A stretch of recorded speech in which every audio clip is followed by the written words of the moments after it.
I'll try to not keep us too long. So the first time we were talking about depression. For the presentation now, we're going to switch over and think about anxiety. I've made each of these to be kind of possible for it to be a standalone presentation, so the beginning of all of these will pretty much look the same. But we're going to follow the same sort of structure. The terms, the symptoms, is there a biblical example, some practical suggestions, and then a psalm that expresses or connects to this. And like I said with the last one, if you are taking notes along the way, please make note of what you think could be said better or more clearly, or that you might disagree with, or that sort of thing, because I want this to be more of a collaborative type of thing. You all are helping me develop some of this. So please feel free to voice anything that you want to along the way. So when we think about anxiety, it comes from a root of ang, as far as kind of the origin of the word. If you think about other words that have that in it, you have the word strangle, angst, anguish. And so what the word anxiety refers to, as far as the origin of it, is a feeling of being constricted, of being tormented, of being squeezed, being in anguish, angst, having anxiety. That's the origin of the word. So when you think about that word, think about these other words as well. Some have made what I think is a helpful distinction between fear of something and a more sort of clinical anxiety. So fear can be defined as an emotional response to a real imminent threat. Whereas one of the ways of defining anxiety is more of an anticipation of a future threat. So one example might be being fearful on a turbulent flight in the moment versus being very anxious to board an airplane a month from now. And that anxiety about what's going to be happening being very crippling for life in the moment. So one is a response in the moment to something that's happening. Another is a response to something that could be in the future. That's a distinction that some have made. There might be a little disagreement about that again with certain people, but that's one way people kind of define and distinguish between the two. If we go back to our mood meter, we were talking about depression earlier, which means staying in the blue for a period of time. And I should also probably say, to sort of maybe clarify what we were just talking about, there is a period of time where it's an appropriate natural response to be in the blue. There does reach a point, however, where that can become to a point of being unhealthy.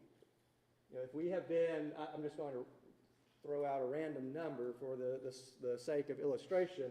If you've been despairing for the last 25 years, that is an unhealthy thing versus an appropriate grief and sadness for a period of time. So I want to just try to make that delicate distinction there. So somewhat similarly, when we talk about anxiety, we then have moved up into the red. We are feeling unpleasant, and it's a high energy. So whereas depression is unpleasantness with a low energy pressed down, anxiety is an unpleasantness, but the energy has gone up. At least for me, that's a helpful way of distinguishing. When we think about the symptoms, I'm going to just kind of click through some different diagnoses that are out there. And again, there's a manual. It's called the Diagnostic Statistical Manual, and it's in its 5th edition, and this is where all the language comes from. There's what's referred to as separation anxiety disorder, which is an excessive fear or anxiety related to leaving home or a person. Children can have a diagnosis if that persists for 4 weeks. Adults if it persists for 6 months.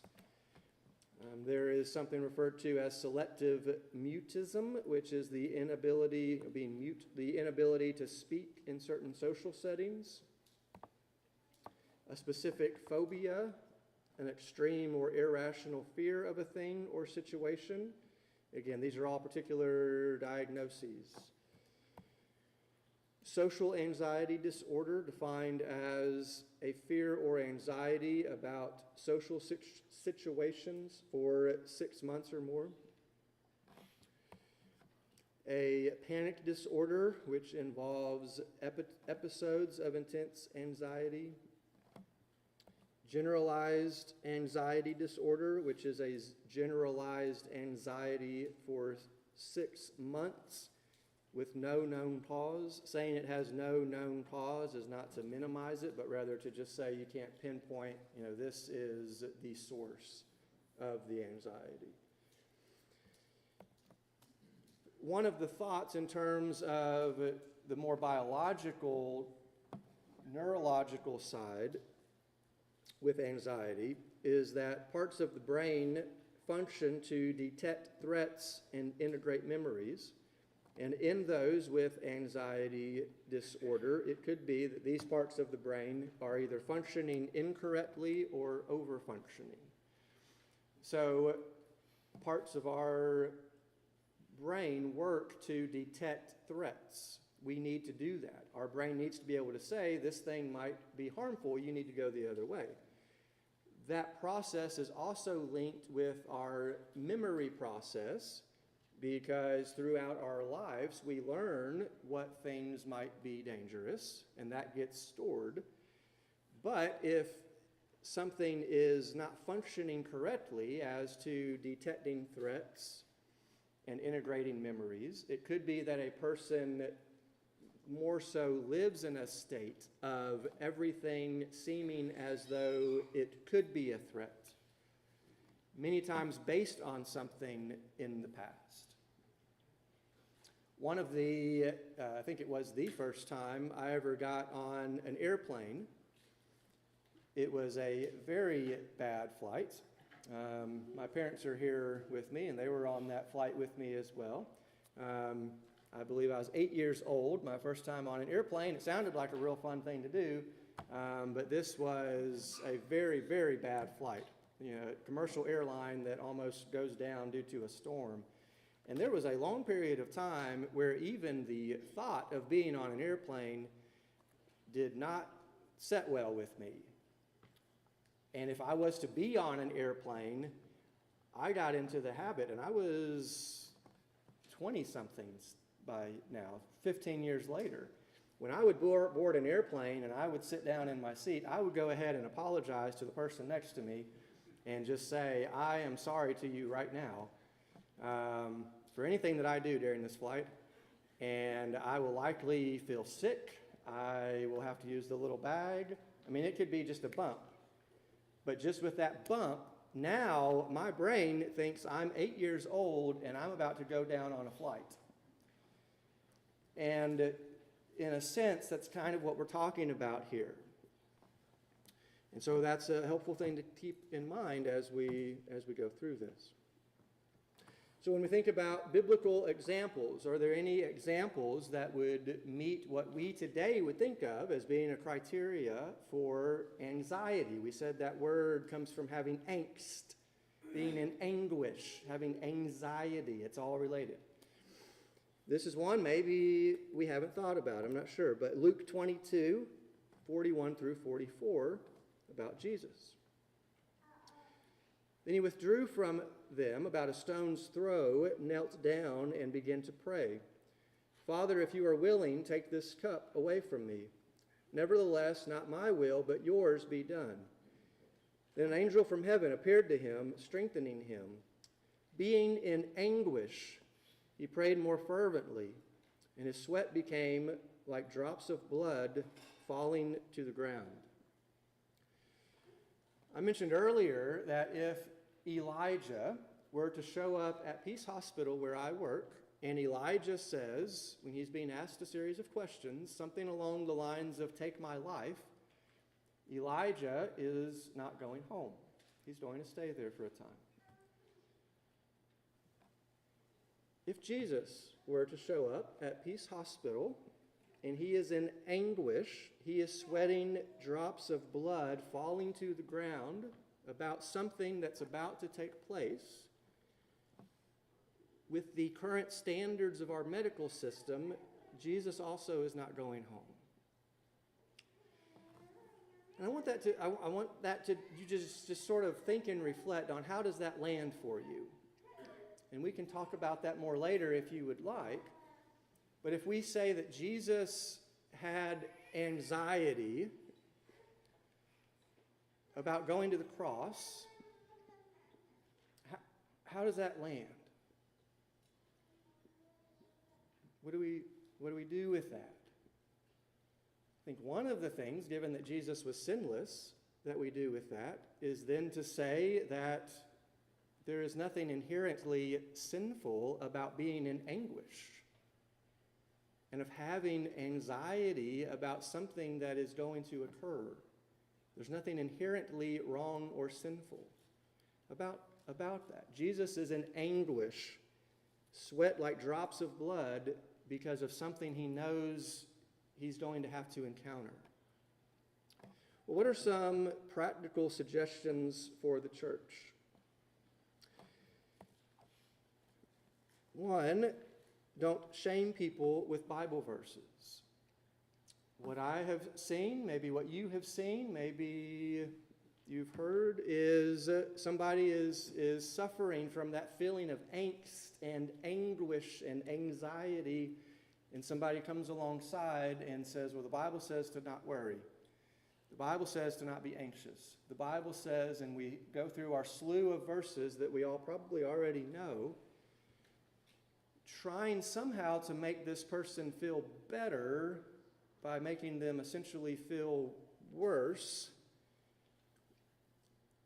And that's not a helpful approach. Philippians 4 and verse 6 says, "Be anxious for nothing, but in everything by prayer and supplication with thanksgiving, let your requests be made known." The word here that's translated anxious has to do with a feeling of being pulled in different directions, being pulled in pieces, being divided in a sense. Given how we today clinically use the word anxious and anxiety, I really don't know that this is the most helpful of wordings or translations, given the way that we in our world use the word clinically. I think maybe that because this word means to be pulled in pieces, pulled apart. If you go back to the previous chapter in Philippians, Paul says, "This one thing I do, I'm solely, singly devoted on something."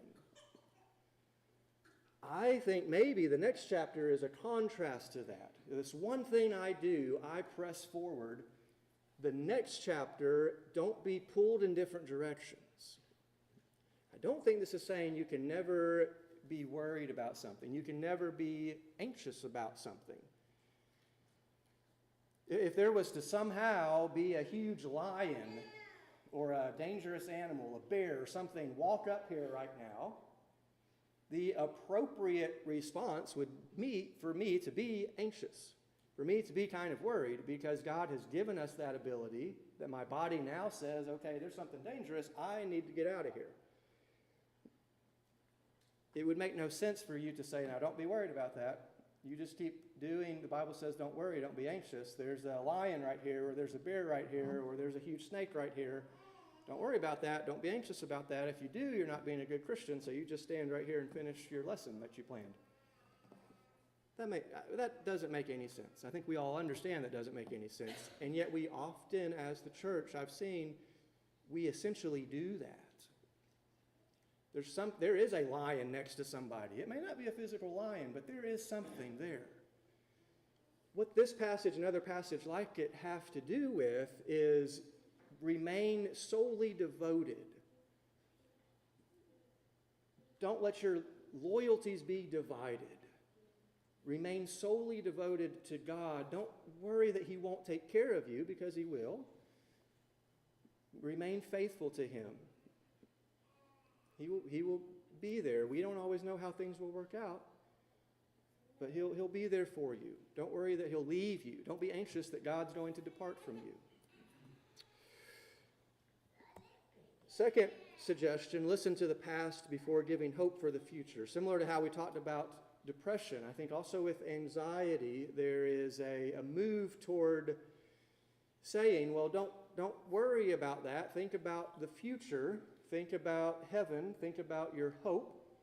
And again, we're trying to sort of push people out of where they are, using very Christian language about a future hope.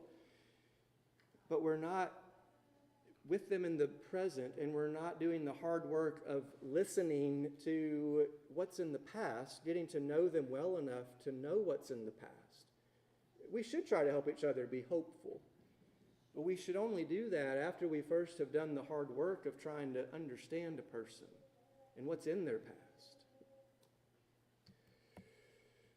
We read in John 14:34 and 35, "A new commandment I give to you, that you love one another as I have loved you, that you also love one another.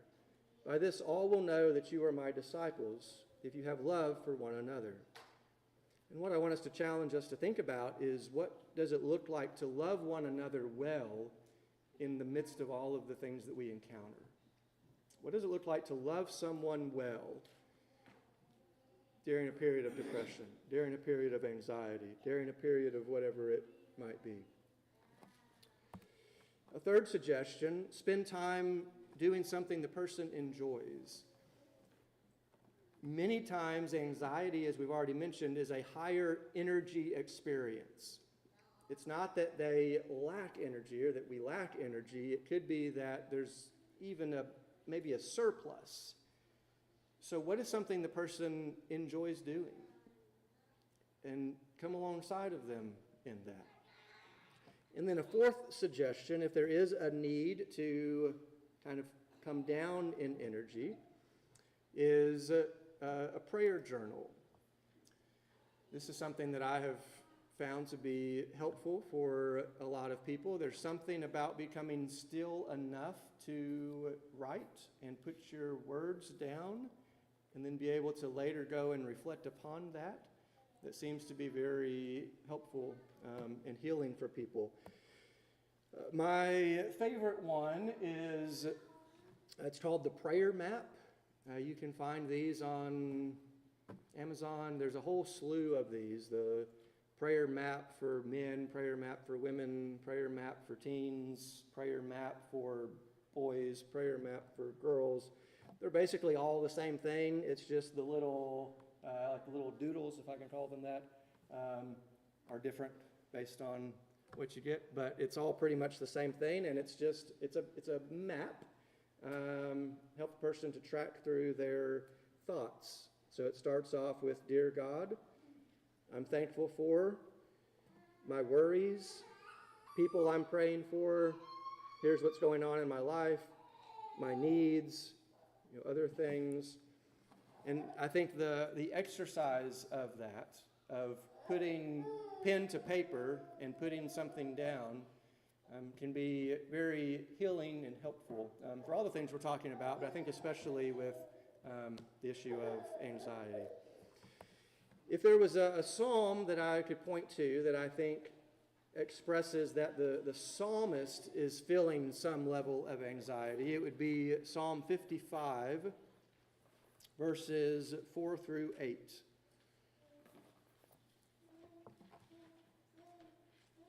Psalm 55, 4 through 8. "My heart is severely pained within me, and the terrors of death have fallen upon me. Fearfulness and trembling have come upon me, and horror has overwhelmed me. So I said, 'Oh, that I had wings like a dove, I would fly away and be at rest. Indeed, I would wander far off and remain in the wilderness. I would hasten my escape from the windy storm and the tempest. Especially looking at something like verses 4 and 5, my heart is severely pained within me, and the terrors of death have fallen upon me. Fearfulness and trembling have come upon me, and horror has overwhelmed me. And again, one of the things that the Psalms give us is the language to speak to God during these times. And also the realization that if you feel as though terrors have fallen upon you, fearfulness and trembling have come over you, horror has overwhelmed you, you're not alone in that. People throughout all time have felt that way. So just like we said earlier, if you're in the blue, that's okay. Hopefully the church is here for you. If you're up in the red, that's okay. Hopefully the church is here for you. So I appreciate your good attention. I know that's been a lot this morning, and I appreciate you all being here for it.